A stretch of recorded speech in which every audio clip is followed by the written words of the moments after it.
กองประชุมพบปะระหว่างภาครัฐและนักธุรกิจภายในเมืองฮงซาแขวงสัญญบุรีได้จัดขึ้นในตอนเช้าวันที่20เดือนมีนาคมปี2015ผ่านมาอยู่ที่สโมสรใหญ่ของเมืองโดยการเป็นประธานของทานเพชรพิสัยสุนวิไลเจ้าเมืองฮงซามีหัวหน้าห้องการอุตสาหกรรมและการค้าเมืองนักธุรกิจบริษัทห้างร้านอยู่ภายในเมืองและพนักงานห้องการที่เกี่ยวข้องเข้าร่วมจุดประสงค์ในการพบปะในครั้งนี้ก็เพื่อเป็นการสรุปตีราคาผลการจัดตั้งปฏิบัติแผนพัฒนาเศรษฐกิจสังคมที่ผ่านมาทั้งเป็นการปรึกษาหารือแลกเปลี่ยนทอดทอนบทเรียนสร้างวิสัยทัศน์ร่วมกันเพื่อเฮ็ดให้การพัฒนาเศรษฐกิจสังคมของเมืองมีการขยายตัวเพิ่มขึ้นณเวลาการดำเนินกองประชุมท่านส้นสนิทเพชรใสหัวหน้าองค์การอุตสาหกรรมและการค้าเมืองได้ขึ้นผ่านบทสรุปการจัดตั้งปฏิบัติแผนพัฒนาเศรษฐกิจสังคม5 ปีของแขนงอุตสาหกรรมและการค้าแต่ปี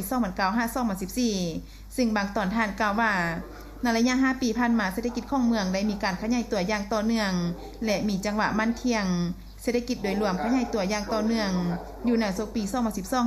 2012-2013 เศรษฐกิจขยายตัว 11.2 ส่วนหอยรวมยอดรายรับทั้งหมดบรรลุ350 ดีกว่ากีบเฉลี่ยใส่หัวคนหนึ่งได้เกือบ13 ล้านกีบหรือเท่ากับ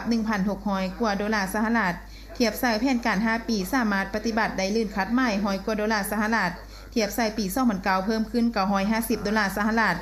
โครงประกอบเศรษฐกิจได้มีการหันเปลี่ยนอย่างต่างหน้าตามทิศหันเป็นอุตสาหกรรมและทันสมัยเทอละเกาซึ่งในปี